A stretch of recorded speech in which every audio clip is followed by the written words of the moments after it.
مانور ایک ذہین اور نیک دل لڑکی تھی۔ اسے کتابیں پڑھنے کا بہت شوق تھا۔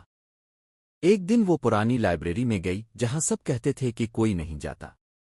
وہاں گرد آلود کتابوں کے درمیان ایک پرانی سی کالی جلد والی کتاب ملی۔ جیسے ہی اس نے کتاب کھولی ایک عجیب سی روشنی نکلی اور فضا میں سرسراہٹ سی گونجنے لگی۔ اچانک کمرے کی دیوار میں دروازہ نمودار ہوا اور جنات کی دنیا کا راستہ کھل گیا۔ دو لمبے سایہ جن نمودار ہوئے اور کہنے لگے، تم نے ہماری کتاب کو چائوا ہے، اب تم ہمارے ساتھ چلو۔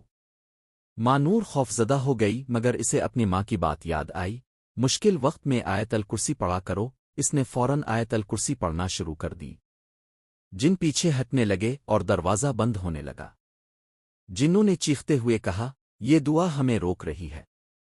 ہی دروازہ بند ہوا، سب کچھ پہلے جیسا ہو گیا۔ مانور نے شکر ادا کیا اور سمجھ گئی کہ نیک عمل اور دعا انسان کو ہر مصیبت سے بچا سکتے ہیں۔